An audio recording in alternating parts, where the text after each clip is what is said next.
Ayo, segera download Quran Tadabbur, tafsir dalam genggaman Anda.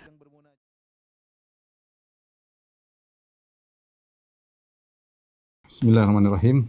Assalamualaikum warahmatullahi wabarakatuh. Alhamdulillahi ala ihsanih wa syukru lahu ala taufiqihi wa amtinanih wa asyhadu an la ilaha illallah wahdahu la syarika lahu ta'ziman li sya'nih wa asyhadu anna Muhammadan abduhu wa rasuluhu da'ila ridwani. Allahumma salli alaihi wa ala alihi wa ashabihi wa ikhwani.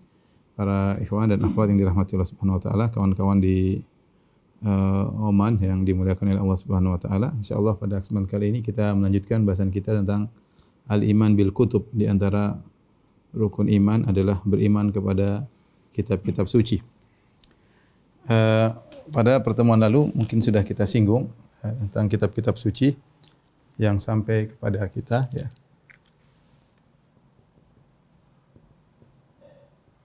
Kitab suci yang datang kabarnya kepada kita.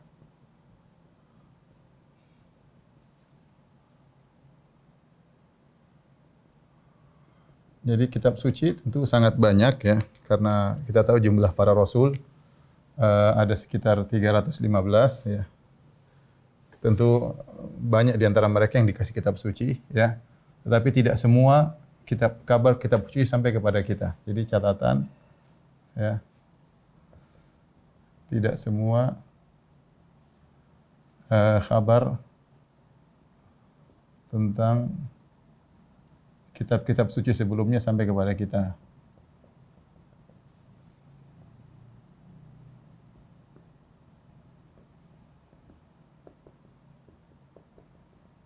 Nah, yang berikutnya yang sampai kepada kita, di antaranya Suhuf Ibrahim.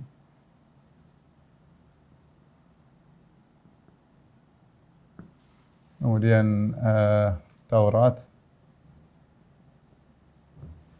Kemudian Zabur, kemudian Injil,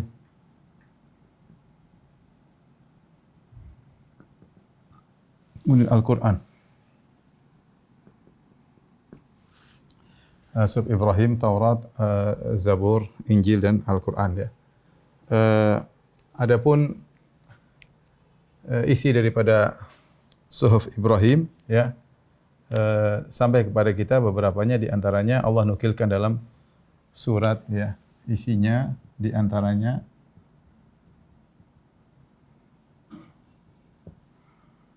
Allah sebutkan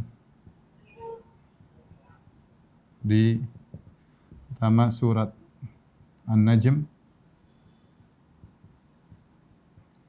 kemudian surat Al-A'la. Allah Subhanahu wa taala berfirman dalam surat An-Najm, "Allam yunabba bima fi suhufi Musa wa Ibrahim alladhi waffa alla taziru waziratu wizra ukhra wa an laysa lil insani illa ma sa'a wa anna sa'yahu sawfa yura thumma yujzahu al-jazaa al-awfa wa anna ila rabbikal muntaha wa annahu haka wa abka wa annahu amata wa ahya." Dan seterusnya. Itu di akhir surat An-Najm, nanti bisa dilihat apakah tidak datang kepada dia tentang berita-berita yang ada dalam suhuf Musa dan suhuf Ibrahim. Apa isinya? Allah taziru waziratu wizra ukhra. Bahwasanya seorang tidak akan menanggung dosa yang lain. Wa allaisa illa ma sa'a. Dan seorang tidak akan mendapatkan apa kecuali apa yang diusahakan. Allah sebutkan beberapa hukum, kabar-kabar yang itu ada dalam suhuf Ibrahim dan ada dalam suhuf Musa, ya. Kemudian juga dalam surat Al-A'la kata Allah Subhanahu wa taala, "Qad aflaha man tazakka wa dzakara isma rabbih fa shalla. Bal tu'thirunal hayatad dunya wal akhiratu khairu wa abqa. In hadza la fi suhufil ula suhuf Ibrahim wa Musa." Ada sekitar beberapa ayat, ya, yang Allah katakan, sungguh telah beruntung orang yang mensucikan dirinya, kemudian menyebut nama Rabbnya, kemudian dia salat. Tapi kalian lebih mendahulukan kehidupan dunia daripada kehidupan akhirat, padahal akhirat lebih baik dan lebih kekal. Sungguh ini sudah terdapat pada kitab-kitab terdahulu, di antaranya kitab Ibrahim, suhuf Ibrahim dan suhuf Musa. Ini di antara isi suhuf Ibrahim. Ya, saya tuliskan aja dari firman Allah Subhanahu wa taala,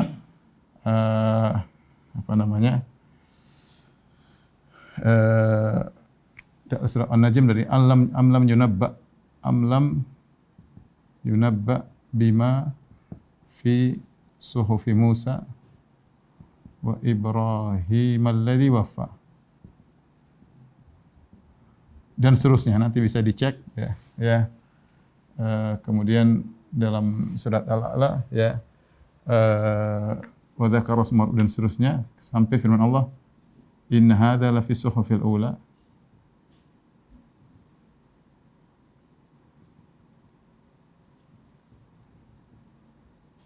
Suhufi Ibrahim wa Musa.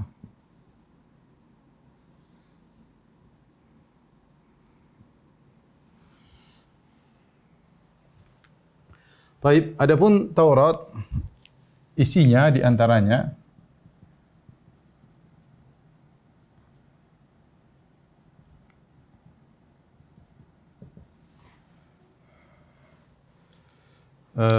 Allah sebutkan dalam Al-Qur'an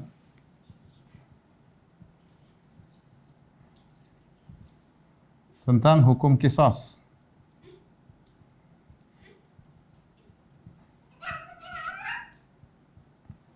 Ya, kata Allah Subhanahu wa taala, "Wa katabna 'alaihim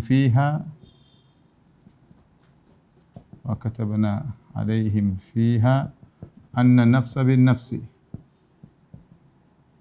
wal 'aina bil-'aini wal anfa bil-anfi wal udhuna bil-udhuni was sinna bis-sinni wal juruha qisas."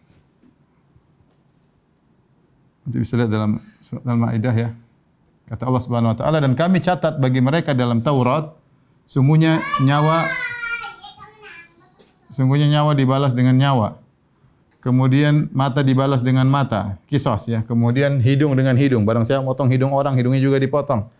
Kemudian telinga, siapa yang motong telinga orang, telinga juga dipotong. Gigi dengan gigi. Wal juruha qisas, dan luka hukumnya adalah qisas. Ini terdapat dalam Taurat, Allah sebutkan. Ya. Kemudian juga hukum-hukum yang perkara-perkara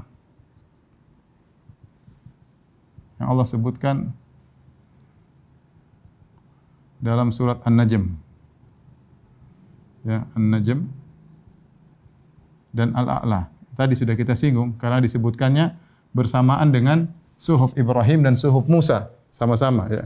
Qad aflaha man tazakka ya. Ya dari sini qad aflaha man tazakka wa dzakara isma rabbi fasna seterusnya. Ini karena digandengkan ya. Inna hadza la fi suhufil ula suhufi Ibrahim wa Musa ya. Fi suhufi Musa wa Ibrahim. Jadi sama. Kemudian juga di antaranya tentang hukum rajam.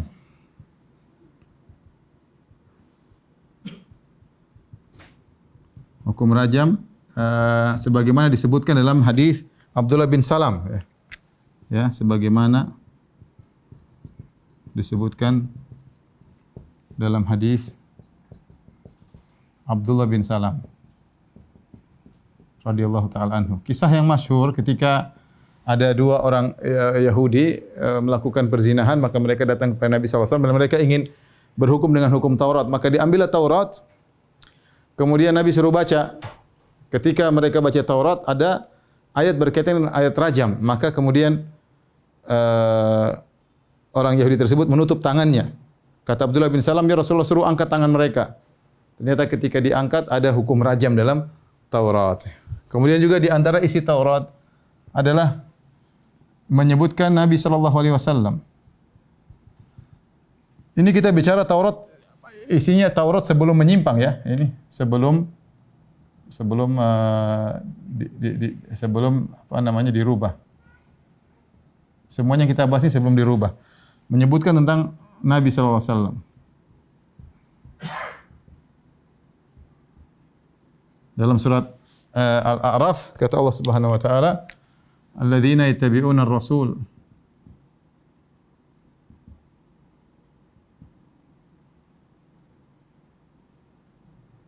Alladzina yattabi'una rasulan nabiyya ummi alladzi yajidunahu maktuban indahum fit Taurati wal Injil.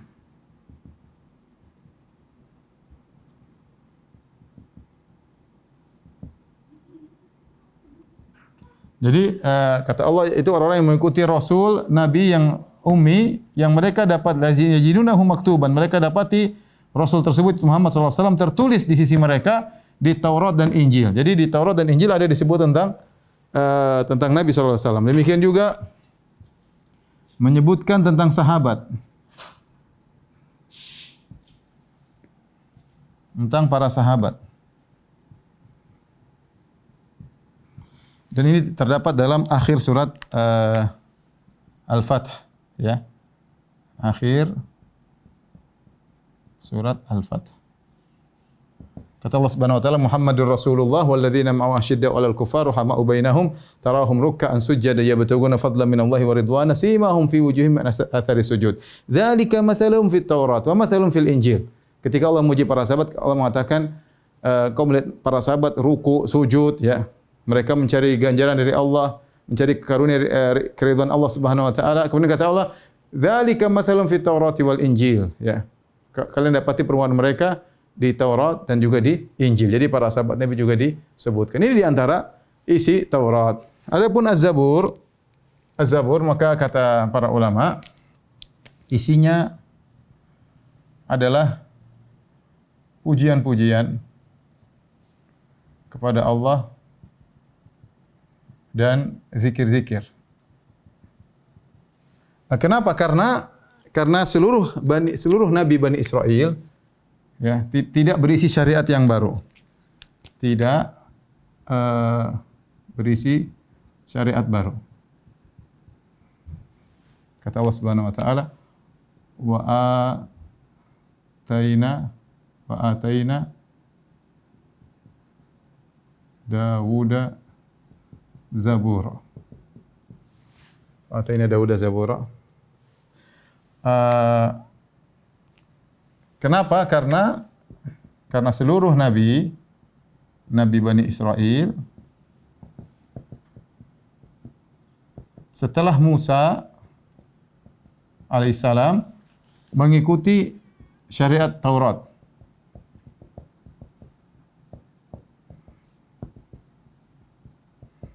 Kecuali Nabi Isa. Nabi Isa maka ada syariat baru,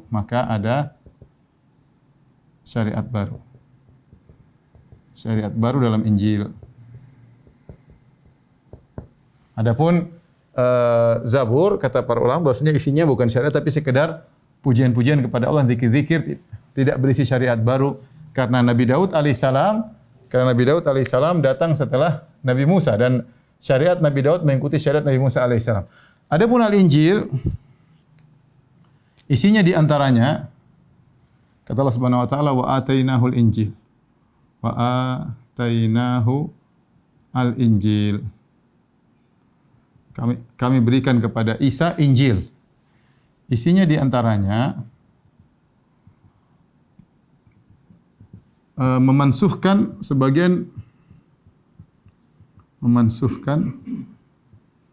sebagian isi Taurat. Kata Allah Subhanahu wa taala, "Wa musaddiqan lima bayna yadayya minat Taurat wa musaddiqan lima bayna yadayya minat Taurat wa li uhilla lakum ba'd alladhi hurrima 'alaykum." Kata Allah Subhanahu wa taala, Nabi Isa berkata, "Aku ini Nabi Isa membenarkan apa yang datang sebelumku dari Taurat." Kemudian kata Nabi Isa, "Wa li uhilla lakum ba'd alladhi hurrima 'alaykum." Dan untuk menghalalkan sebagian yang diharamkan bagi kalian. Itu di Taurat. Inilah sebabnya kenapa Yahudi tidak mau beriman kepada Nabi Isa, karena mereka menuduh Nabi Isa merubah Taurat. Dan menurut mereka Taurat itu tidak bisa dirubah. Taurat tidak bisa dimansuhkan. Inilah sebab kenapa Yahudi tidak mau beriman kepada Nabi Isa. Karena menurut mereka Taurat tidak bisa dimansuhkan.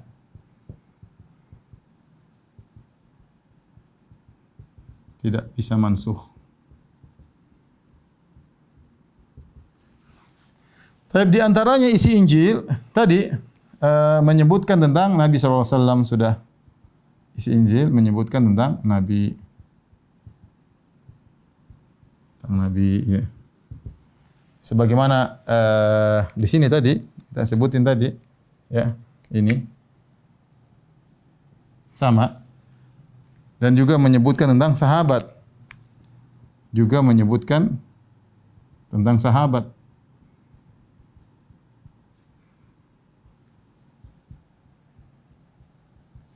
Ya, sebagaimana tadi telah kita sebutkan juga. Bahkan dalam Injil disebutkan namanya ya.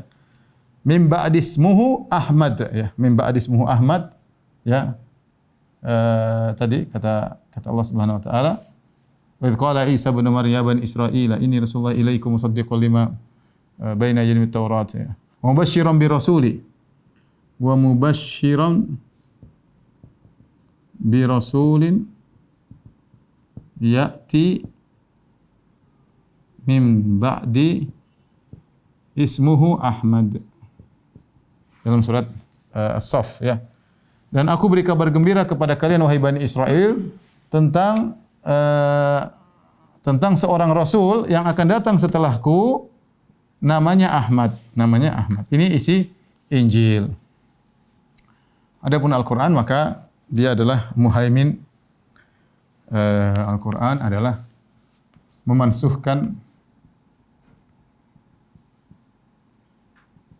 seluruh kitab-kitab suci sebelumnya. Baik, sudah kita jelaskan bahwasanya Al-Qur'an spesial ya, Al-Qur'an spesial di antaranya dijaga oleh Allah. Inna nahnu nazzalna dzikra wa inna lahu lahafizun. Tidak seperti kitab-kitab sebelumnya.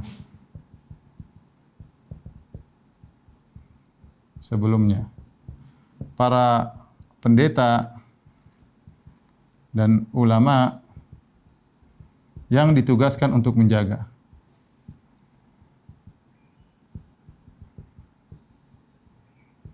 Kata Allah Subhanahu wa taala dalam Al-Qur'an ya,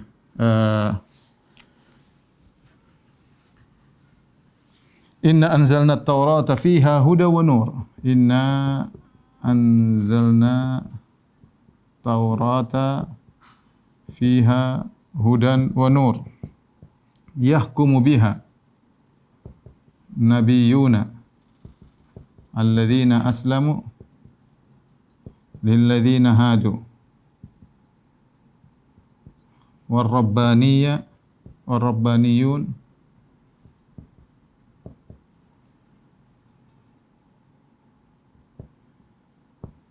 والأحبار بما استحفظوا من كتاب الله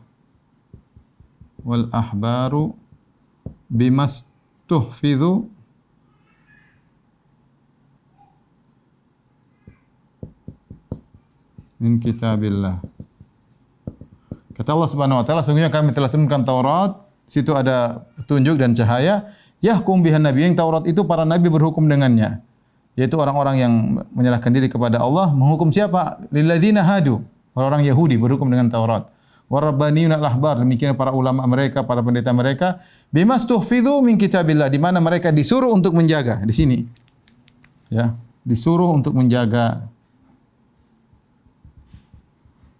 Tapi apakah mereka menjaga? Jawabnya tidak. Sehingga pada kitab-kitab sebelumnya terjadilah penyimpangan, ya. Sehingga ya sampai sini ya. Sampai Taurat. Di sini terjadi penyimpangan.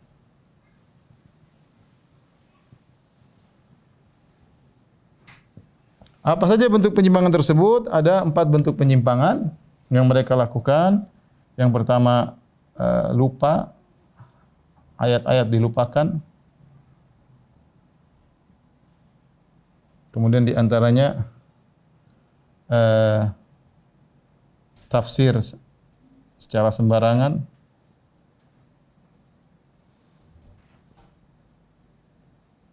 kemudian di antaranya disembunyikan, kemudian di antaranya ngarang ayat-ayat baru. Ngarang ayat-ayat baru.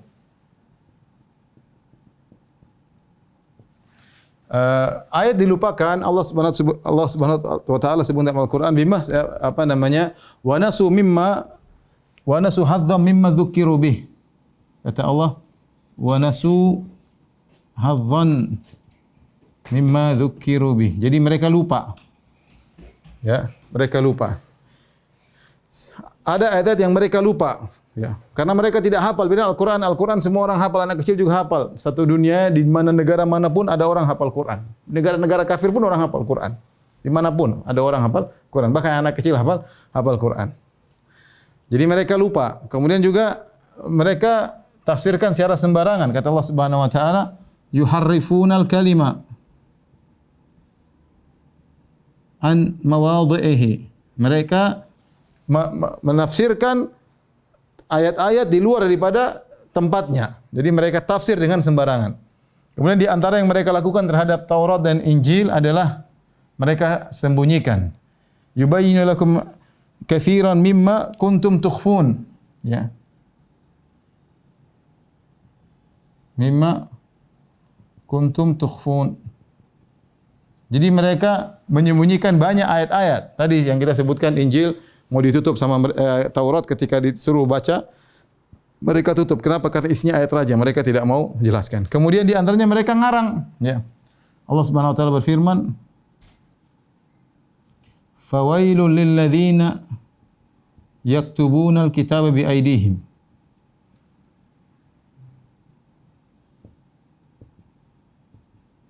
Thumma yaquluna hadha min indillahi liyashtaru bihi thamanan qalila fawailul lahum mimma katabat aydihim wa wailul mimma yaksibun. Celaka bagi orang-orang yang menulis Alkitab dengan tangan-tangan mereka, kemudian mereka berkata ini dari sisi Allah Subhanahu wa taala, liyashtaru bihi thamanan qalila, agar mereka dapatkan dunia yang sedikit dengan mengarang ayat-ayat Allah Subhanahu wa taala. Fawailul lahum mimma katabat aydihim, maka celaka atas apa yang mereka tulis dengan tangan-tangan mereka, fawailul lahum mimma yaksibun, dan celaka atas apa yang mereka perbuat. Allah sebutkan mereka celaka 3 kali. Dan ada orang-orang yang ngarang ayat-ayat Allah Subhanahu wa taala. Berarti dari Allah Subhanahu wa taala. La fariqan yalwuna alsinatahum, ya. Di antara mereka ada yang membolak-balik litahsabuhu minal kitab wa ma huwa minal kitab. Agar kalian menyangka ini dari Alkitab, ternyata bukan dari Alkitab. Wa yaquluna huwa min indillah wa ma huwa min indillah. Kata mereka yang dari Allah, ternyata bukan dari sisi Allah Subhanahu wa taala. Wa yaquluna Allahil kadhiba wa hum ya'lamun, dan mereka berdusta nama Allah padahal mereka tahu. Wa inna minhum la fariqan yalwuna alsinatahum bil kitabi litahsabuhu minal kitabi wa yaquluna huwa min indillahi wa ma huwa min indillahi wa yaquluna Allahil kadhiba wa hum ya'lamun. Ayat tersebut juga ayat awalnya wa inna minhum la fariqan yalwuna alsinatahum, bisa dicari. Di antara mereka ada sekelompok orang yang mereka memaling-malingkan ayat-ayat sehingga kalian menyangka itu dari Alkitab, dari kitab suci. Kemudian mereka padahal bukan dari kitab suci, dan mereka mengatakan dari Allah padahal bukan dari Allah. Dan mereka berdosa nama Allah padahal mereka tahu, dan ini mengerikan. Dan ini dengan 4 sebab ini ada yang mereka lupakan, yang tidak mereka lupakan mereka tafsirkan sembarangan, dan banyak yang mereka sembunyikan dan mereka karang-karang sehingga akhirnya Injil, Zabur dan Taurat ini mengalami distorsi, mengalami banyak perubahan yang sampai di tangan kita. Insyaallah kita akan bahas setelah ini. Tolong dihapus.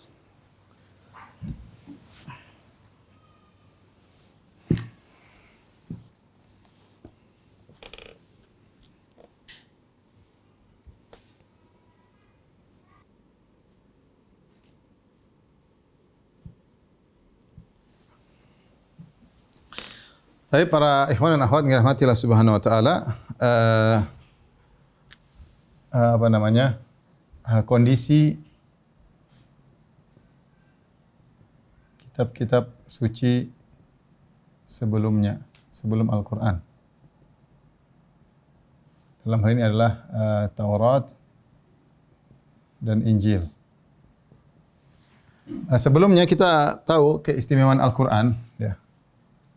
Jadi kalau kita mau bilang Al-Quran, terjamin keotentikannya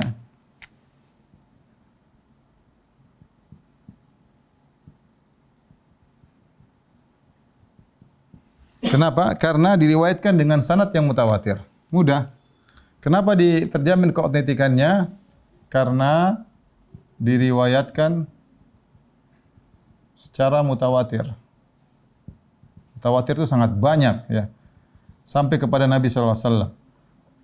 Sampai kepada Nabi.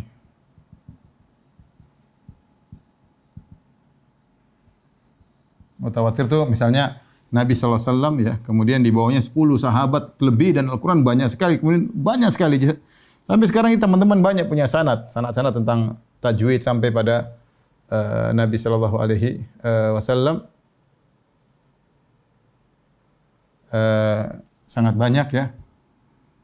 Jadi saya ulangi, Al-Quran terjamin keotentikannya.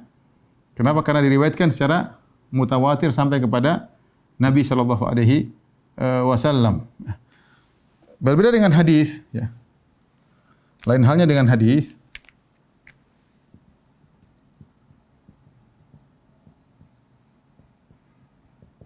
Hadis riwayatnya tidak semua mutawatir. Mutawatir tadi saya bilang apa? Sahabatnya 10, lebih daripada 10 ya. Oleh karenanya hadis ada pembagian. Ada namanya hadis mutawatir. Para sahabat yang meriwayatkan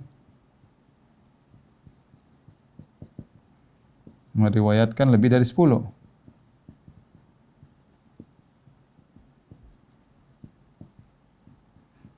Jadi banyak sekali. Kemudian hadis ahad.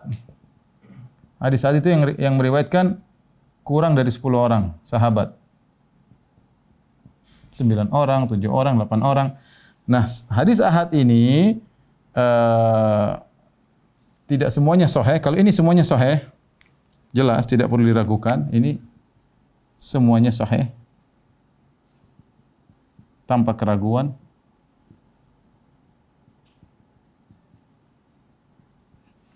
Hadis ahad tidak demikian. Hadis ahad karena sahabat yang meriwayatkan dari 10, kemudian yang di bawahnya juga ada yang mungkin 1 orang saja sahabat, ada yang 2 dan perawi di bawahnya juga tidak banyak ya. Kalau mutawatir itu begini. Nabi sallallahu alaihi wasallam, kemudian sahabat banyak, di bawah sahabat tabi'in juga banyak, di bawah tabi'in tabi'in juga banyak. Ya, ini sudah tidak diragukan lagi karena meriwayatkan sangat banyak ya, sangat banyak. Adapun hadis tidak ada hadis ahad nanti ada yang sahih, ada yang dhaif. Ya, kemudian terbagi-bagi lagi, dhaif ada semacam, ada yang dhaif biasa, ada yang dhaif jiddan, sangat lemah, jiddan, ada yang palsu. Ya. Hadis palsu, ada orang memalsukan hadis Nabi SAW. Yang sahih ini juga nanti ada hasan, ada sahih, ada hasan li ghairihi, ada hasan li dzatihi, ada sahih li ghairihi, ada sahih li dzatihi. Intinya hadis terkadang harus diperiksa. Adapun hadis harus diperiksa. Jadi untuk yang ini, untuk membedakan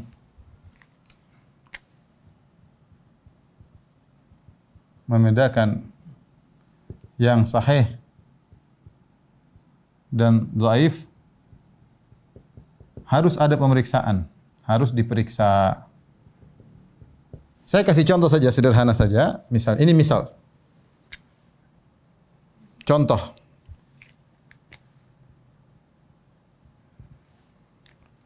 Misalnya Nabi SAW,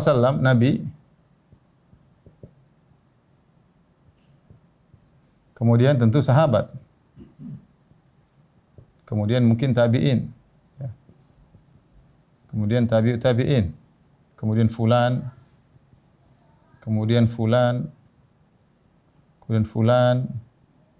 misalnya sampai At-Tirmidzi misalnya, Imam Tirmidzi. mau Tirmidzi, Abu Dawud, terserah ya. Tirmidzi, Abu Dawud, apa Bukhari, apa Muslim, ya. Ini namanya buku hadis. Ini buku hadis. Nah, untuk mengetahui hadis ini sahih atau tidak, maka biografi setiap perawi, ya, maka harus diketahui biografi setiap perawi. Setiap perawi. Terus bagaimana derajatnya? Bagaimana kredibilitasnya? Kredibilitasnya. Yaitu dia thiqah, apakah thiqah atau soduk atau hasan atau thiqah atau soduk atau dhaif, ya. Atau muttaham atau kadzab, pendusta. Misalnya, ini semua dipelajari dalam ilmu jarh wa ta'dil, ya. Kemudian juga harus diketahui apakah sanadnya bersambung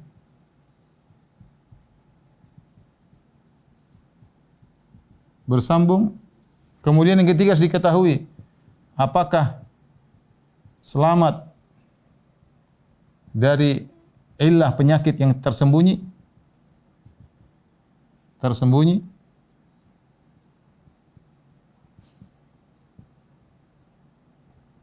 Kemudian yang keempat, apakah tidak menyelisihi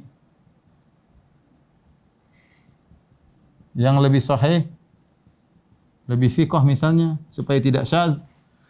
Ini pembahasan dalam ilmu mustalah hadis. Namun yang ingin saya mau sampaikan di sini, perhatikan. Ini semua harus ada biografinya. Tabi'in, fulan, harus ada biografinya semuanya. Biografinya apa saja? Harus ada biografinya, ya. Dan Islam punya buku-buku khusus membahas tentang masalah ini, ya. Kalau ilmu tentang tersambungnya sana ilmu mustalah hadis, nanti ada nama ilmu jarh wa ta'dil, tentang tadi biografi setiap perawi, kemudian siapa murid-muridnya, siapa guru-gurunya untuk mengetahui tersambung atau tidak. Bagaimana kredibilitasnya perkataan para ulama. Para ulama punya buku khusus tentang rawi-rawi yang thiqah seperti kitab Thiqat Ibnu Hibban. Nanti kemudian juga ada kitab-kitab khusus tentang Kutubus Sittah seperti Tahdhibut Tahdhib, ya. Tahdhibul Kamal, kemudian Taqribut Tahdhib misalnya. Kemudian ada tentang rawi-rawi dhaif saja ada. Majruhin misalnya, du'afa, Al-Mughni fi du'afa, kemudian Mizanul I'tidal. Sehingga kita untuk menyatakan hadis ini sahih atau dhaif, kita punya ilmu dalam Islam, ilmu tentang hadis. Tapi ini semua tidak kita pakai dalam Al-Qur'an. Kenapa? Karena Al-Qur'an riwayatnya mutawatir. Sama seperti ini, Al-Qur'an semuanya sahih, tidak perlu diperiksa lagi, sudah jelas. Sama, semuanya mutawatir. Ya, saya katakan tidak perlu diperiksa lagi. Karena terlalu banyak orang yang meriwayatkan.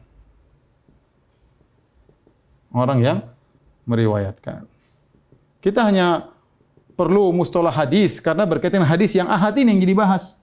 Ya, adapun Al-Qur'an ya sudah tidak perlu bahas, sudah jelas yang meriwayatkan terlalu banyak, sampai sekarang terlalu banyak.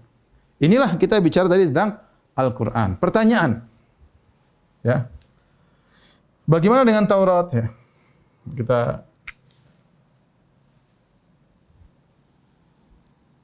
baik. Bagaimana dengan Taurat? Taurat bagaimana? Taurat.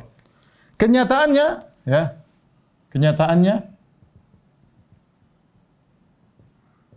ya, tidak ada sanadnya sampai Nabi Musa. Hingga Nabi Musa.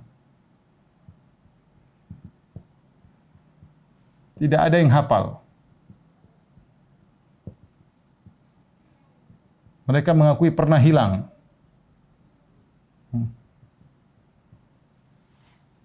Ya, kenyataannya tidak ada yang hafal, pernah hilang. Jadi ini saja secara sanad sudah membatalkan Taurat. Tidak ada yang bisa membuktikan keotentikannya sampai Nabi Musa. Enggak ada. Enggak ada yang bisa membuktikan keotentikannya sampai Nabi Musa alaihissalam. Kenapa? Karena sanadnya hingga Nabi Musa tidak ada. Ya. Dan ini penting karena kalau tidak ada sanad semua orang akan bisa ngarang. Kita dalam Islam masalah hadis ketat ya.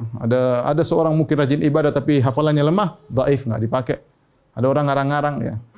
Contoh seperti kalau ada cerita rakyat atau cerita yang kita dengar misalnya seperti yang difilmkan Sunan Kalijaga bertapa di pinggir sungai kemudian jadi seorang sunan. Apakah kita harus membenarkan cerita tersebut sementara sudah diputar di televisi? Jawabannya mudah, kita punya ilmu. Mana sanadnya? Siapa yang melihat kejadian tersebut? An fulan sampai ngelihat Sunan Kalijaga. Misalnya dari Paijo dari Paimin dari Juminten dari Tukiyem, misalnya Tukiyem melihat Sunan Kalijaga bertapa di pinggir sungai kemudian jadi sunan. Nah, kalau kita sudah tahu sanadnya, ya. Tadi siapa saja? Paijo, Paimin, Juminten, Tukiyem, 4 orang. Nah, ini harus ada biografinya. Siapa sih Paijo tersebut? Siapa Paimin tersebut? Siapakah Tukiyem tersebut? Siapakah Juminten tersebut? Harus ada biografinya. Dan kalau enggak tahu biografinya, maka tidak dipakai. Kita tidak bisa benarkan cerita tersebut. Nanti akan ada orang datang mengatakan, kakek saya dulu bisa terbang, kakek saya dulu wali, kakek saya bisa. Mana sanadnya? Kalau katanya terlalu banyak kata-katanya, apalagi zaman sekarang. Ya. Jadi kenyataannya Taurat tidak bisa dibuktikan keotentikannya. Ya. Kemudian juga sama halnya dengan Injil. Bagaimana dengan Injil? Injil. Kenyataannya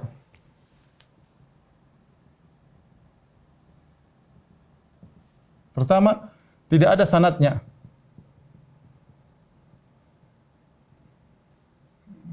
Ya. Hingga Nabi Isa enggak ada. Injil yang ada ya. Hingga Nabi Isa. Injil yang ada baru ditemukan makhtutotnya baru ditemukan sekitar tahun 80 Masehi ya. Manuskripnya tidak ada sanadnya hingga Nabi Isa. Kemudian siapa? Berikutnya manuskripnya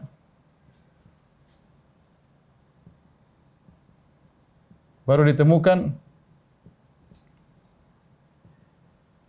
sekitar kurang lebih ya 60 atau 70 Masehi ya.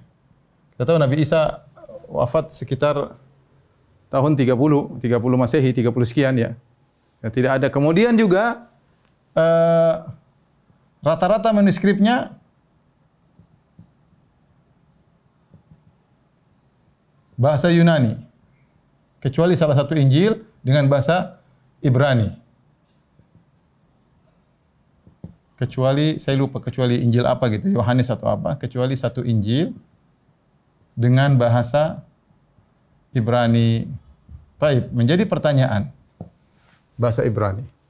Padahal Nabi Isa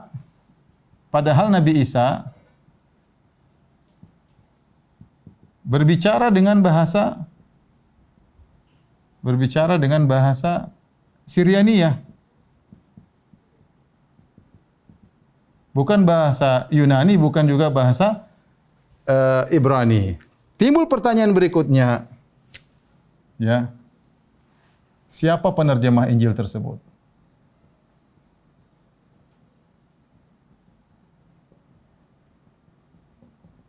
Ya. Kalau yang nulis pun murid-murid Nabi Isa, mereka berbicara dengan bahasa Syrianiyah yang bahasa tersebut hampir punah sekarang, entah masih ada atau tidak ada. Tetapi intinya Injil tersebut ditemukan dalam bahasa Yunani dan jelas murid-murid Nabi Isa yang nulis Injil tidak berbahasa Yunani ya. Ya, kemudian timbul berikutnya yang jadi masalah juga ya. Tidak ada sanadnya hingga Nabi Isa. Kemudian yang ada bukan Injil Nabi Isa.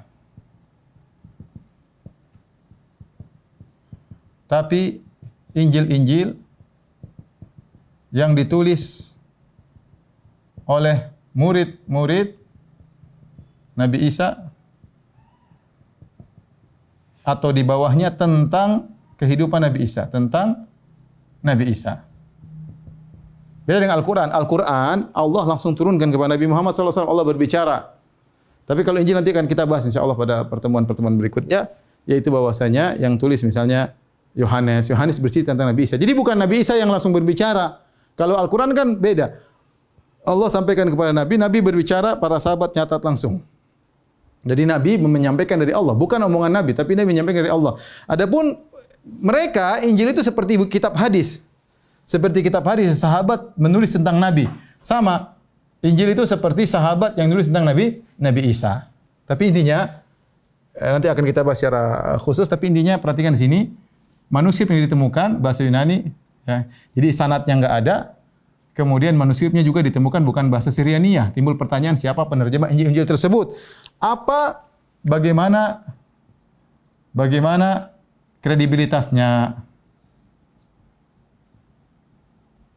Nggak akan ada yang bisa tahu. Dari sini kita tahu bahwasanya keautentikan Injil tidak bisa dibuktikan sama sekali. Sampai sekarang mereka tidak bisa buktikan. Buktikan. Kalau keautentikannya dipertanyakan, bagaimana kita meyakini bahwa Injil adalah firman Tuhan? Bagaimana kita meyakini Taurat adalah firman Tuhan? Adapun Al-Qur'an maka sangat jelas. Baik. Habis ini kita lanjut lagi insyaallah.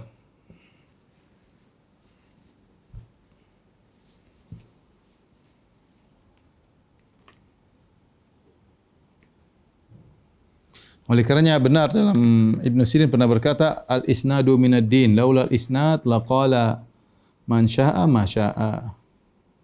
Isnad adalah bagian dari agama, kalau bukan karena isnad, setiap orang ingin bicara dengan apa yang dia kehendaki. Mau bilang dari Tuhan, mau bilang dari Rasul, mau bilang dari begini, ya. Kalau kita sammulana rijalakum. Kata para salaf dahulu, sammulana rijalakum. Sebutkan mana perawi kalian. Siapa perawi-perawi yang meriwayatkan hadis Nabi sallallahu alaihi wasallam, sehingga kita bisa cek hadisnya sahih atau dhaif. Oleh karenanya saya ketemu seorang kawan, dia masuk Islam gara-gara dia baca sanad. Ketika dia baca sanad hadis Nabi sallallahu alaihi wasallam, dia baca an fulan dan itu dia tidak temukan di Injil, tidak ada. An fulan ini enggak ada, tiba-tiba hilang begitu saja, tahu-tahu muncul Injil Matius, Injil Yohanes, Injil Markus, Injil Lukas, ya. Dari mana sanadnya? Enggak ada. Ya, siapa penerjemahnya? Enggak tahu. Ya, terus bagaimana membuktikan keautentikan ini kitab suci dari Tuhan atau tidak? Tapi insyaallah akan ada pembahasan khusus tentang masalah Injil sebagai pengetahuan bagi kita.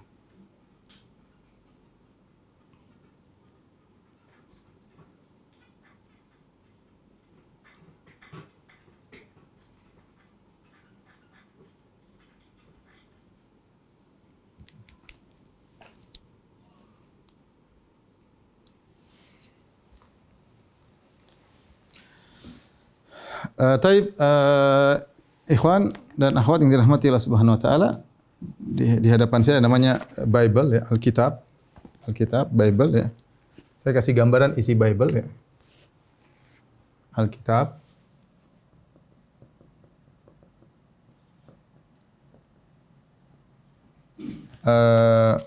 Ini terbagi menjadi dua. Perjanjian Lama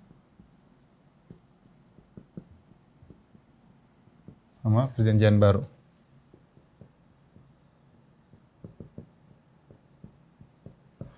Perjanjian Lama, ya, isinya ada dua, bisa kita bagi dua juga. Pertama adalah Taurat. Taurat ini terisi ada 5 kitab. Ini di bagian awal. Ini kalau kita lihat di sini ada yang hitam, ini semua Perjanjian Lama, yang merah ini Perjanjian Baru. Jadi kalau kita lihat Perjanjian Lama lebih banyak daripada Perjanjian Baru, ya. Perjanjian Lama yang hitam ini, daftar yang dikasih warna hitam, buat Perjanjian Baru ini dari Injil Matius. Lebih tebal Perjanjian Lama, ya. 5 kitab, yaitu pertama adalah Kitab Kejadian. Kemudian yang kedua, Kitab Keluaran. 3, Kitab Imamat. Dan yang keempat, Kitab Bilangan. Kitabul Adat. Kemudian yang kelima, Kitab Tasniyah atau Kitab Ulangan. Inilah yang diyakini sebagai Taurat.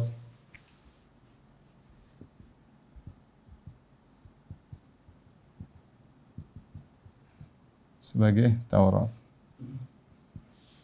Setelah itu ada kitab-kitab tambahan. kitab-kitab tambahan.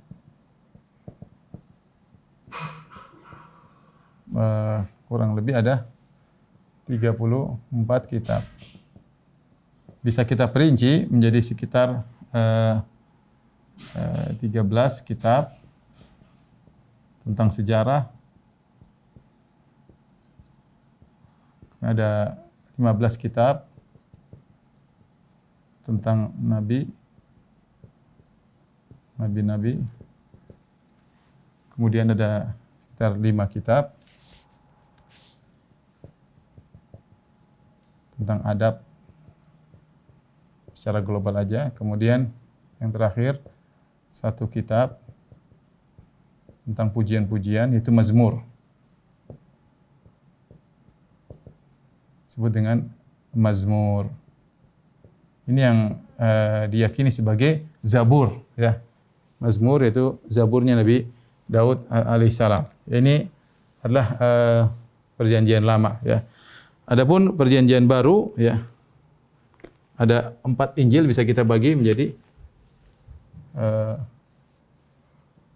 Injil. Kemudian sisanya adalah risalah-risalah para rasul. Para rasul, ya. 4 Injil tersebut adalah Injil Matius, kemudian Injil Markus, kemudian Injil Lukas, kemudian Injil Yohanes. Adapun setelah itu para rasul banyak, ya. Di sini nanti ada namanya Paulus, Petrus, ya. Kemudian Yahuda, Yakub kalau tidak salah, ya. Nanti saya cek lagi, ya. Ya, nanti intinya ada beberapa para rasul, ya.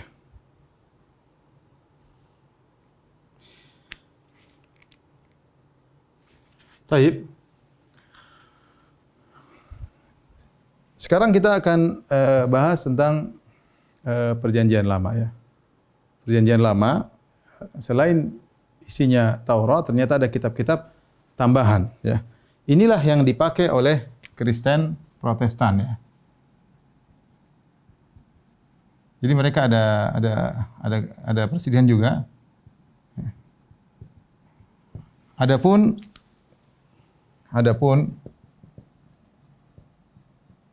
Katolik, ya, dan Ortodok,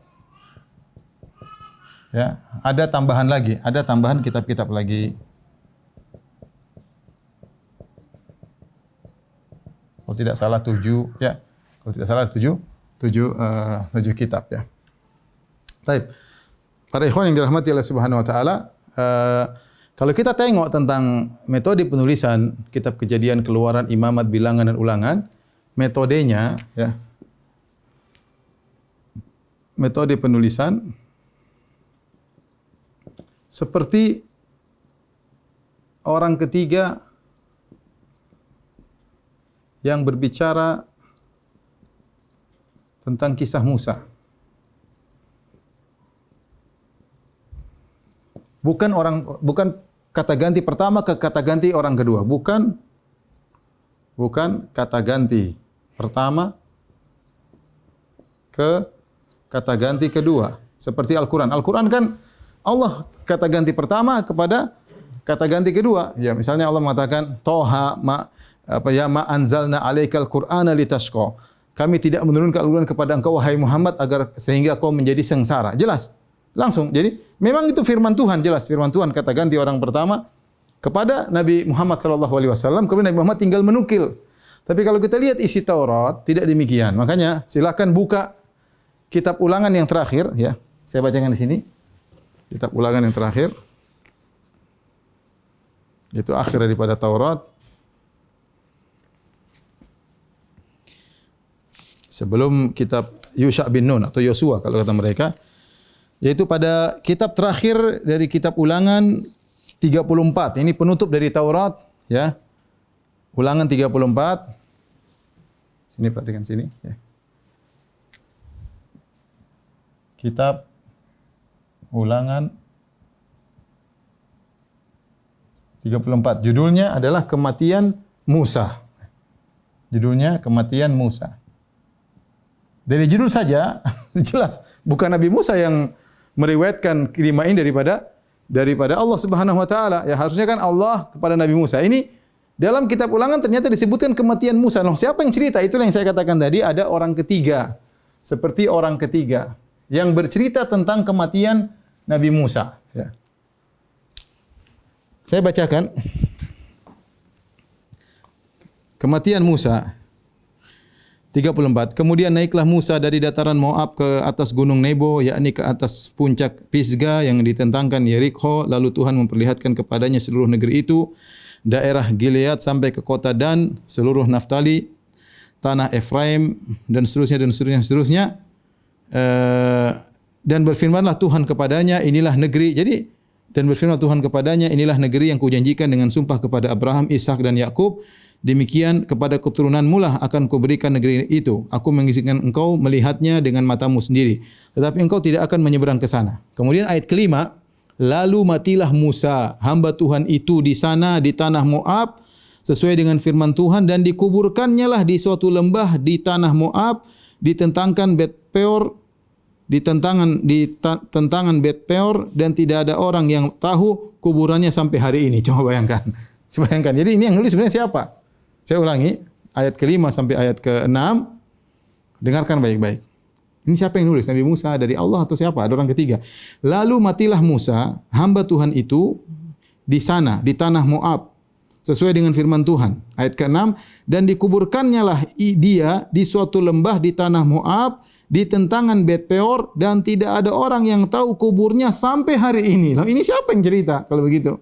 Ini jelas bahwa ini bukan firman Tuhan kepada Nabi Musa, karena ada orang ketiga yang bercerita tentang Nabi Musa alaihi salam, ya. Nabi Musa alaihi salam. Jadi sulit untuk kita membenarkan kitab-kitab suci ini, ya. Baik. Mungkin kita sampai sini karena kita akan bahas isi Taurat, bagaimana penyimpangan-penyimpangannya insyaallah pada pertemuan berikutnya. Wallahu taala a'lam bishawab, dan kita akan singgung apa saja sumber hukum orang-orang Yahudi. Insyaallah pada pekan depan. Wallahu taala a'lam bishawab. Kalau ada yang bertanya saya persilakan. Jazakumullah Ustaz. Alhamdulillah kita sudah mendapatkan kajian tambahan dari beriman kepada kitab-kitab Allah. Insya Allah ada beberapa pertanyaan yang sudah masuk. Mungkin Bang Andre bisa menyebutkan 3 pertama insya Allah yang sudah sampai di chat. Jazakallah Bang Ludi. Ya, di sini sudah ada list untuk pertanyaan Ustaz. Yang pertama dari Ibu Yuniarti. Pertanyaan beliau, Assalamualaikum warahmatullahi wabarakatuh Ustaz. Izin bertanya, dalam rukun iman ada iman kepada Allah dan Rasul. Iman kepada qada dan qadar. Maksudnya bagaimana ya? Demikian pertanyaan beliau. Ini rukun iman, maksudnya rukun iman ada 6. Iman billah wa malaikatihi wa kutubi wa rusuli wal yaumil akhir wa bil qadar khairi wa syarrihi. Beriman kepada Allah yang pertama sudah kita bahas, beriman kepada malaikat sudah kita bahas, kemudian beriman kepada kitab-kitabnya ini masih kita bahas sekarang. Kemudian beriman kepada para rasul. Ya, maksudnya beriman kepada para rasul, siapa-siapa rasul yang pernah Allah utus. Kalau kita Rasul Muhammad SAW harus kita imani ajaran-ajarannya. Kelima, beriman bil yaumil akhir, beriman tentang hari akhirat, bahwasanya akan ada hari kebangkitan di mana kita akan diminta pertanggungjawaban atas apa yang dilakukan selama ini di atas muka bumi. Yang keenam, iman kepada takdir, bil qadar khairi wa syarri, bahwasanya semua yang terjadi alam semesta sudah ditakdirkan oleh Allah Subhanahu wa taala. Allah sudah tahu apa yang akan terjadi, ya. Sehingga ketika kita mengalami sesuatu, kita tahu ini sudah ditakdirkan. Kata Allah Subhanahu wa taala, "Likai la ta'sau 'ala ma fatakum wa la tafrahu bima atakum." Agar kau tidak putus asa ketika tertimpa musibah, dan jangan sombong ketika dapat kenikmatan, karena semua sudah digariskan oleh Allah Subhanahu wa taala. Mengenai lebih detailnya insyaallah akan kita bahas pada waktunya insyaallah taala. Wallahu a'lam bishawab. Jazakallahu khairan. Kemudian dari saudara Septian, dipersilakan Septian, tafadhol. Assalamualaikum warahmatullahi wabarakatuh, Ustaz. Waalaikumsalam. Ana izin bertanya. Minggu lalu Ana tidak sengaja lihat video ceramah pendeta Nasoro di YouTube. Intinya isinya begini. mereka beriman pada Al-Quran, tapi dengan cara meyakini dan membenarkan bahwa Al-Quran itu memang wahyu dari Allah untuk umat muslim. Dan mereka juga tidak percaya bahwa Al-Quran itu otentik. Karena salah satu buktinya bisa dilihat dari nama-nama yang disebutkan dalam Al-Quran. Salah satu contohnya Fir'aun. Mereka tidak percaya karena masa sih nama orang Mesir zaman dahulu sebelum Muhammad itu sudah ke Arab-Araban. Harusnya bukan Fir'aun, tapi Faraoh atau yang sesuai bahasa Mesir itulah. Itu mohon penjelasannya, Ustaz. Itu sederhana. Ya, Fir'aun sampai sekarang orang Mesir ada yang namanya Fir'aun. Ya, saya dapat di mereka karena mereka tahu dari mana tentang Fir'aun itu aslinya Arab atau tidak. Jadi dalam bahasa Arab itu ada nama-nama yang disebut asalnya bukan bahasa Arab, tapi dimasukkan dalam Al-Quran. Seperti Istabrok, itu katanya dari bahasa Persia, tapi Allah nukil dalam Al-Quran. Jadi tidak semua huruf dalam Al-Quran itu berarti dia harus bahasa Arab, tapi terkadang nama-nama Allah nukil dari bahasa sebelumnya ke dalam bahasa Arab, seperti Istabrok. Kemudian ada beberapa nama dalam Al-Quran ya. Contohnya juga misalnya nama-nama Nabi ya, dinukil tapi dengan redaksi yang berbeda, seperti mereka manggilnya Joseph, kita bilang Yusuf, kemudian mereka bilang David, kita bilang Daud. Itu sekedar tidak ada pengaruhnya, karena Allah sedang berbicara. Misalnya kita berbicara tentang orang Jawa, kemudian kita nukil, mungkin tidak persis, kita sesuaikan dengan bahasa kita ya. Jadi itu yang pertama ya. Yang kedua, dari mana dia tahu bahwasanya namanya bukan Fir'aun? Dari mana dia tahu? Ya. Jadi dia nggak ngerti namanya dalam Al-Quran itu ada yang memang ada yang bahasanya memang bahasa Arab asli, dan ada juga yang bukan bahasa Arab tapi dinukilkan dalam Al-Quran ya. Seperti nama-nama. Misalnya kalau nukil misalnya saya tulis dalam bahasa Indonesia, kemudian saya nukil orang namanya George. Apakah George bahasa Arab? Kan bukan. George tetap bahasa Inggris, tapi saya nukil dalam tulisan surat saya yang tulis berbahasa Indonesia ya. Tapi tanya sama dia, dari mana kamu tahu bahwasanya raja itu namanya bukan Firaun? Sehingga kamu mengatakan demikian. Baik, silakan yang berikutnya. Bahkan ada tulisan ada bagus, saya tadi baru nonton di YouTube, coba antum cari tentang bagaimana Maurice Bucaille ya, seorang pakar sejarah dan juga dokter yang dari Perancis, kemudian dia menemukan dalam ada nama Haman. Ya, jadi baru-baru saya nonton di Facebook atau di YouTube, ya, ada nama Haman. Ya, ternyata diperiksa berdasarkan sejarah-sejarah kuno. Ya, ternyata memang panglima Firaun namanya Haman. Dan itu tidak diketahui bagaimana Muhammad SAW bisa tahu, padahal jarak antara Muhammad dengan Firaun ribuan tahun. Ada penelitian bagus, karena dia nukil dari sejarah-sejarah. Ternyata tulisan-tulisan kuno ternyata namanya Haman persis, dan dia adalah pakar pembangunan. Sehingga membuat si antaranya menyebabkan Maurice Bucaille akhirnya masuk Islam, di antaranya hal tersebut. Ini menunjukkan bahwasanya Al-Quran menukil, dan Haman bukan bahasa Arab, Allah sedang menukil nama orang di zaman tersebut ya. Dan ternyata tepat sesuai dengan sejarah Mesir kuno. Allah alam bisawab. Jazakallahu Ustaz. Berikutnya kepada Abu Althar, silakan. Saudara. Assalamualaikum. Waalaikumsalam. Ustaz, afwan Ustaz, ini Ana bacakan dulu Ustaz. Ana ada pertanyaan mengenai surat Al-Waqiah Ustaz. Dari surat Al-Waqiah ayat 77 sampai 82, itu sesungguhnya Al-Quran ini adalah bacaan yang sangat mulia pada kitab yang terpelihara di Lauhul Mahfuz. Tidak menyentuhnya kecuali orang-orang yang disucikan, kemudian diturunkan dari Rabbil Alamin. Maka apakah kamu menganggap remeh saja Al-Quran ini? Kamu mengganti rezeki yang Allah berikan dengan mendustakan Allah.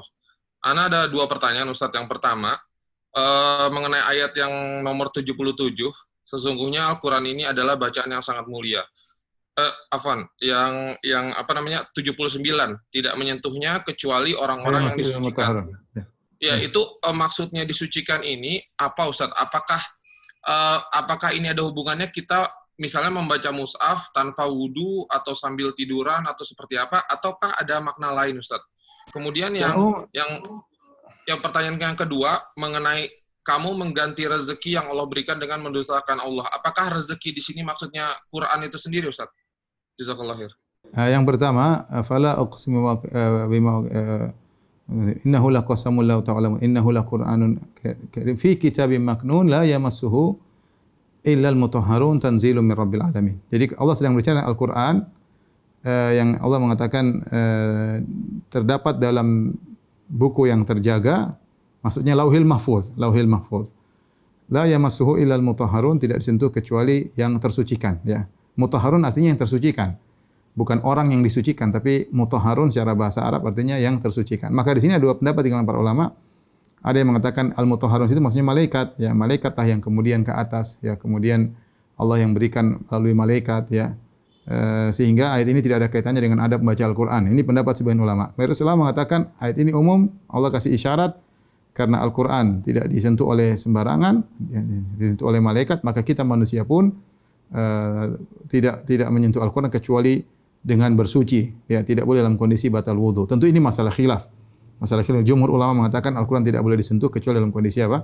Bersuci sebagai bentuk pengagungan terhadap firman Allah Subhanahu wa taala. Tapi memang kalau kita lihat konteks daripada ayat tersebut, konteksnya tentang Al-Qur'an yang di atas, fala uqsimu bimawaqi'in nujum wa innahu laqasamul law ta'lamuna 'azim innahu laqur'anun karim fi kitabim maknun la yamassuhu illal mutahharun. Allah sedang berbicara tentang Al-Qur'an yang sedang berada di Lauhil Mahfuz, yang tidak bisa sampai ke sana, tidak ada yang menurunkannya dari Lauhil Mahfuz kepada kecuali kepada malaikat. Allah turunkan kepada malaikat dan disentuh oleh malaikat, yaitu hamba-hamba Allah yang suci. Tapi tadi sebagian ulama mengatakan bahwasanya ayat ini juga berlaku bagi kita agar kita tidak menyentuh Al-Qur'an kecuali setelah bersuci, itu setelah berwudu, tidak boleh dalam kondisi junub atau dalam kondisi batal wudu kita sentuh Al-Qur'an. Tapi ini tadi saya katakan masalah khilafiyah, tergantung penafsiran ayat ini. Kalau dimaksudkan malaikat, maka tidak jadi masalah seorang membaca Al-Qur'an meskipun tidak berwudu, ya.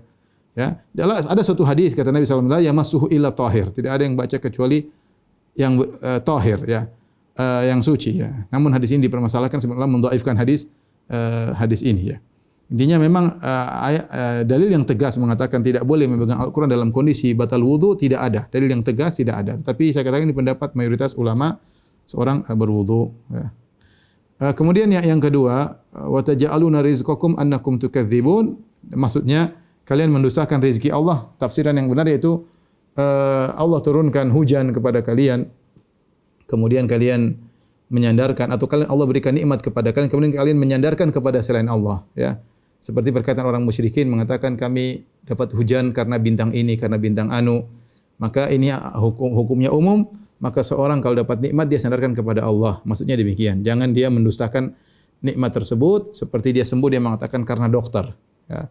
Kita bilang benar sebab dia dokter, tapi kita bilang alhamdulillah Allah menyembuhkan saya melalui dokter. Jangan kita lupakan Allah. Berarti kita mendustakan nikmat-nikmat Allah Subhanahu wa taala, karena seharusnya kita langsung menyandarkan nikmat tersebut kepada Sang pemberi nikmat yang sungguhnya, yaitu Allah Subhanahu wa taala. Baru kita sebutkan tentang sebab kesembuhan kita. Jazakallah Ustaz. Kemudian dari Ibu Anissa Rani, pertanyaan beliau, Bismillah, semoga Allah selalu menjaga Ustaz, keluarga dan umat muslim semua. Ustaz, di Twitter sedang ramai karena ada seseorang yang mengatakan seperti ini. Banyak yang nggak tahu agama buatan manusia. Emang yang menyebarkan agama siapa atau kalau bukan manusia? Agama lahir karena punya tokoh tertentu. Naskah agama juga berbeda-beda. Iya, karena tafsirannya juga berbeda-beda. Coba ulang. Sebentar. Ya. Sebentar. Baik, Ustaz.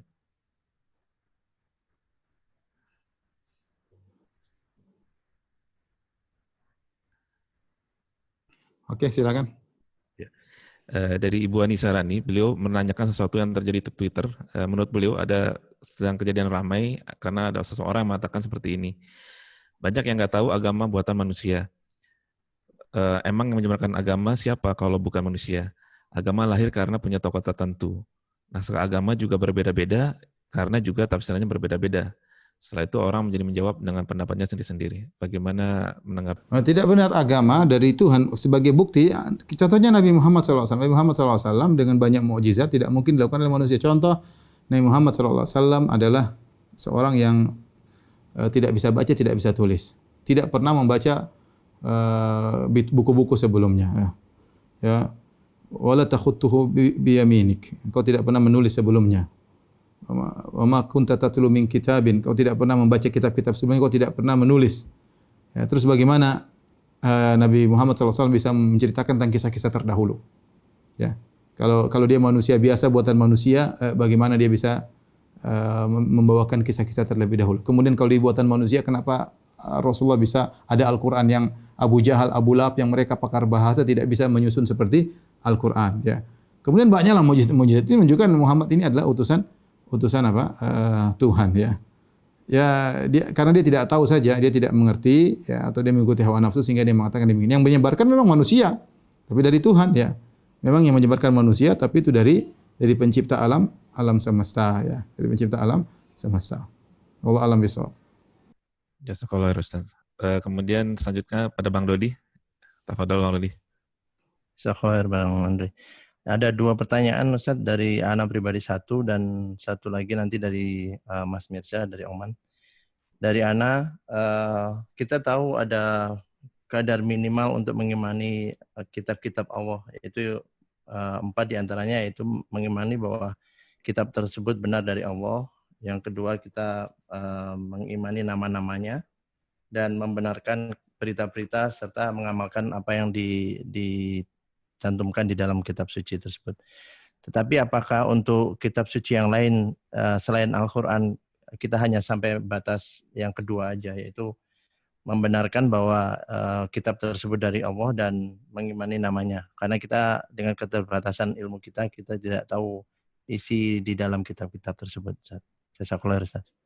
Ya, jadi yang cukup untuk kitab-kitab terdahulu cuma itu aja, cuma meyakini dulu pernah ada kitab-kitab suci yang Allah sebutkan turun kepada nabi-nabi sebelum Nabi Muhammad. Suhuf Ibrahim, Taurat, Zabur, Injil. Cukup itu saja, ya. Adapun mengetahui isinya kita tidak perlu tahu. Tidak wajib bagi kita untuk mengetahui isinya. Kenapa tidak wajib? Pertama, tidak kita perlukan lagi. Tidak kita perlukan lagi karena dengan Al-Quran sudah cukup. Tidak perlu kita kitab suci untuk mencari kebahagiaan karena kitab suci Al-Quran sudah sempurna. Sudah sempurna, ya, semua sudah dibahas dan sudah dijelaskan oleh Nabi sallallahu alaihi wasallam dalam hadis-hadisnya. Makanya Nabi sallallahu alaihi wasallam mengatakan ketika Umar membaca lembaran kitab suci terdahulu, Nabi marah, Nabi mengatakan amutahawwikuna anta ibnal Khattab law kana Musa hayyan ma wasi'u ila tibai. Kau ragu hai Umar, seandainya Musa masih hidup dia akan mengikutiku, ya. Nah, ini yang pertama. Yang kedua, yang ada Allah sudah jelaskan terjadi banyak distorsi, penyimpangan dan yang lainnya. Dan kita tidak tahu mana yang benar, mana yang masih benar, mana yang sudah dirubah. Dan oleh karenanya yang membaca hanyalah para ustadz, para ahli kristolog misalnya yang berusaha untuk mencari titik-titik benar yang ada dalam Taurat dan Injil atau untuk mendebat mereka, maka itu boleh-boleh saja. Adapun kaum muslim secara umum tidak perlu sama sekali, cuma perlu tahu bahwasanya dulu ada kitab namanya Suhuf Ibrahim, ada namanya Taurat, ada namanya Zabur, ada namanya Injil. Karena setelah datang Al-Quran wa muhaiminan alaih, Al-Quran menjadi memansuhkan semua yang sebelumnya. Wallahu a'lam bishawab. Jazakallah Ustaz. Pertanyaan berikutnya dari Bang Mirza. Fadil Bang Mirza. Assalamualaikum warahmatullahi wabarakatuh, Ustaz. Waalaikumsalam warahmatullahi wabarakatuh. Assalamualaikum, Ustaz. Terima kasih atas penjelasannya. Pertanyaannya ada 2, Ustaz. Yang pertama, suhuf Nabi Ibrahim alaihissalam itu diturunkan kepada umat yang mana, Ustaz, di bangsa yang mana? Apakah ketika beliau sudah memiliki Ismail, Ishak, atau sebelum itu? Nah, dan yang kedua, mengapa pada Bani Israel Allah menurunkan begitu banyak mushaf dan kitab, sedangkan untuk umat sesudah Bani Israel hanya diturunkan Al-Quran dari Nabi Muhammad SAW. Demikian. Yang kedua apa? Yang kedua tadi, kenapa? Ya, kenapa Allah menurunkan untuk Bani Israel pada masa itu begitu banyak nabi dan juga kitab-kitab suci tersebut itu. Oh ya. Adapun yang pertama tadi mengenai apa, Mirza? Mengenai mushaf Nabi Ibrahim. Oh ya, Nabi Ibrahim, mushaf suhuf Ibrahim. Tentu Nabi Ibrahim berdakwah dan Allah kasih bimbingan dengan menurunkan suhuf kepada Nabi Ibrahim sebagai bimbingan kepada Nabi Ibrahim atau sebagai orang-orang yang mengikuti ajaran Nabi Ibrahim. Di antaranya Nabi Ibrahim alaihissalam punya anak-anak yang seperti Nabi Ismail alaihissalam, ya, kemudian yang berdakwah di kota Mekah, ya, kemudian beliau punya anak namanya Ishak, ya, Ishak, kemudian punya anak lagi namanya Yakub, ya. Apakah yang jelas Nabi Ibrahim ada yang beliau dakwahi, ya, entah anak-anak beliau atau ada pengikutnya, entah Ismail alaihissalam diberi kitab khusus oleh Allah ataukah dia mendakwakan Nabi Suhuf Ibrahim. Ini semua adalah hal yang gaib yang tidak kita ketahui, ya. Bisa jadi Ismail hanya mendakwahkan apa yang diajarkan oleh ayahnya. Demikian juga Ishak, ya. Bisa jadi Allah turunkan kitab-kitab namun kita tidak tahu nama-namanya, ya. Intinya jelas Allah beri pedoman kepada Ibrahim alaihissalam dengan namanya Suhuf Ibrahim, karena Ibrahim berdakwah entah seberapa pengikutnya, minimal adalah anak-anak istrinya menjalankan dakwah Nabi Ibrahim alaihissalam. Adapun yang kedua, kenapa Bani Israel banyak sekali nabi-nabinya? Karena tadi Bani Israel adalah kaum yang pembangkang. Mereka hobinya sejak zaman Nabi Musa, mereka sudah membangkang.